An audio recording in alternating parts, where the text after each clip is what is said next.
আসসালামু আলাইকুম। আমি ইকবাল হোসেন, মহিষের রাজ্যে আপনাদেরকে স্বাগতম। আজ চলে আসলাম আর একটা নতুন এপিসোড নিয়ে মহিষের রাজ্যে।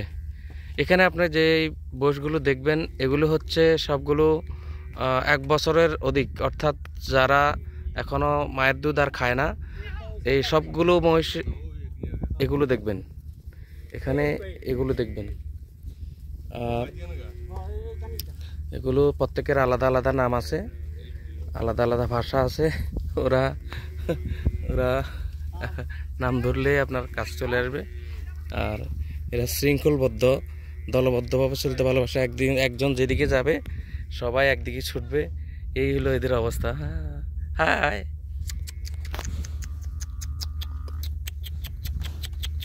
হ্যাঁ, খুব রাগী। ওয়াও,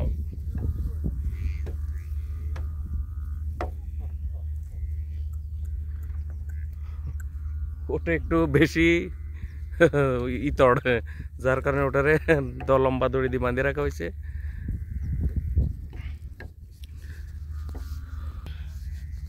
এখন আপনাদেরকে দেখাবো যে মহিষগুলো দুধ খায়, অর্থাৎ এর মা দুধ দেয়, রাতে এখানে অবস্থান করবে, এখানে দুধ খাবে, এই জন্য এখানে বাঁধে রাখা হয়েছে। এখানে থাকবে। এইখানে যারা আছে সবাই দুধের বাছুর। এরা আপনার রাতে এখানে থাকবে, সকালে আবার যার যার মার কাছে সে এসে চলে যাবে, চারণভূমিতে চলে যাবে। আর দেখেন, এরা সবাই আপনার দুধের, যার কারণে এদেরকে বেঁধে রাখা হয়েছে যাতে যাইয়া উশৃঙ্খলভাবে দুধ না খাইতে পারে। আর এইদিকে আছে যারা অর্থাৎ অ্যাডাল্ট, অর্থাৎ পুরুষ, বা দুধ দেয় না এরা। আর এই যে বাচ্চাগুলো দেখতেছেন, এই বাচ্চাগুলোর মা আছে আপনার এদিকে, এগুলো সারিবদ্ধভাবে এদিকে মাগুলো আছে। এখানে রাত কাটাবে, এভাবে খোলা আকাশের নিচে থাকবে, ঝড় বৃষ্টি তুফান যেভাবে যখন যা হয় এভাবে থাকবে। আর এখানে পুরুষরা এখানে দাঁড়ায় আছে, মহিলারা এখানে দাঁড়ায় আছে, যেগুলো গর্ভবতী সেগুলো এভাবে দাঁড়ায় আছে। এগুলো রাতে এভাবে অবস্থান করবে। আর হচ্ছে ওই আরেকটা পাল দেখা যাচ্ছে মহিষের। ওই যে টং দোকানগুলো দেখা যাচ্ছে, এগুলো হচ্ছে আপনার দোকান। ওখানে ওই যে একটা লঞ্চও দেখা যাচ্ছে, সামনে যাচ্ছে বরিশালের লঞ্চ। ওই যে দেখা যাচ্ছে, দূরে লঞ্চ দেখা যাচ্ছে, লক্ষ্য করুন, ওই যে লঞ্চ দেখা যাচ্ছে। হ্যাঁ, হয়তো ভালো করে দেখেন, দেখা যাবে। এই যে নদীতে লঞ্চের শব্দ শোনা যাচ্ছে, এই যে যাচ্ছে। আর সূর্য চলে যাচ্ছে। আমরাও আমাদের এখান থেকে বিদায় নিতে হবে, কারণ হলো সামনে শিয়ালের ভয় আছে, ভাগও থাকতে পারে, এরকম শব্দ আমরা শুনছি। এরা যারা রাখাল, এই রাখালদের থাকার ব্যবস্থা একটু দেখি। রাখালরা এখানে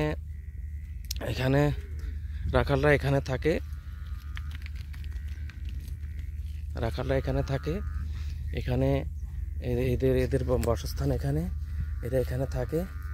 আমি এদেরকে এখানে একটু শুয়ে দেখতেও চাইলেও পারি। এখানে সোলার আছে, এদের খাবার পানি হচ্ছে আপনার এখানে রান্না হয়, চুলা আছে। এদের খাবার পানি হচ্ছে আপনার ওই যে নদী থেকে স্বচ্ছ পানি আনা।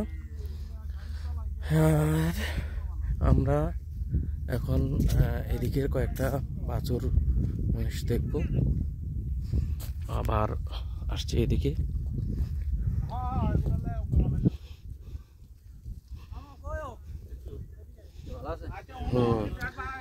ভাইয়া, আপনার নাম কি?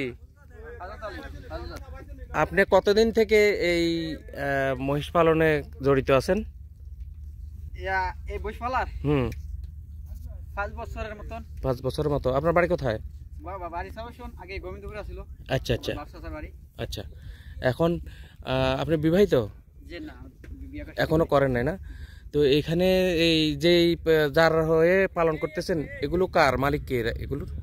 জাঙ্গি দেওয়ানো বয়স আছে, দেওয়ানো আর আমরি আছে, আমার বয়সে আসতে দেওয়ানো বয়সের গাই। হ্যাঁ। আর আরো জাঙ্গি দেওয়ানো আত্মীয় আছে আর এই কিলো হচ্ছে হদ্দার অবশ্যই ও আচ্ছা আচ্ছা। এটি হলো মানে আলট্রা এগুলো এখান থেকে তো সারা দেশে আমাদের এখান থেকে তো সারা দেশে মহিষ সাপ্লাই হয় নাকি? জি জি জি। আর এগুলো দাম কিরকম ভাইয়া? এগুলো মিডিয়াম বাজার, মোটামুটি বাজার। গরুর কাছাকাছি না বেশি না কম? গরু তো একটু বেশি, বসে দাম তো বসিটা হার করে গরু তো বড়। আচ্ছা আচ্ছা। আর মিডিয়াম বাজার। এখানে তো যে দুধগুলো দহন করেন আপনারা, এগুলো কেমনে পার করেন? এত দূর মেঘনা নদীর মাঝখানে চর। গোশা আছে, গোশা 80 টাকা করে এক কেজি নেয়। আচ্ছা, 80 টাকা করে হারা নিয়ে আসো 20 টাকা শহরে বিক্রি করে না? জি জি, 20 টাকা। আচ্ছা, আপনি আমাদেরকে একটু বলেন এই মহিষ পালন সম্পর্কে আপনার বিচিত্র কোনো অভিজ্ঞতা থাকলে একটু বলেন। মহিষ পালা তো হইলো আমরা মনে করি সরে দেই, ঘাস খাওয়াই, আবার রোগ হইলে ইনজেকশন করাই। আমরা বুঝি কি হয়েছে না হয়েছে, ঘাস না খেলে মনে করি অসুখ হয়েছে, আবার সুই করাইতে হয়। আচ্ছা, আপনার দেখা মতে দু একটা কি দুর্ঘটনা ঘটছে যে মহিষে গুঁতো মেরে মানুষকে আহত করছে, বা আপনাকে কখনো আহত করছে এরকম? না, আমাদের কিল্লা বয়সে তো কোনো মানুষ থেকে মারে না। আচ্ছা আচ্ছা, অনেক ঠান্ডা বয়স, শান্ত স্বভাবের নাকি? আচ্ছা আচ্ছা। তো এখান থেকে তো আপনারা দেশের বিভিন্ন জায়গায় এই বাছুর বড় মোষগুলো বিক্রি করেন নাকি পালনের জন্য? হ্যাঁ, তো এই আপনার এখানে আসলে তো আপনাদের এখান থেকে মোষ কিনে নেওয়া যাবে নাকি?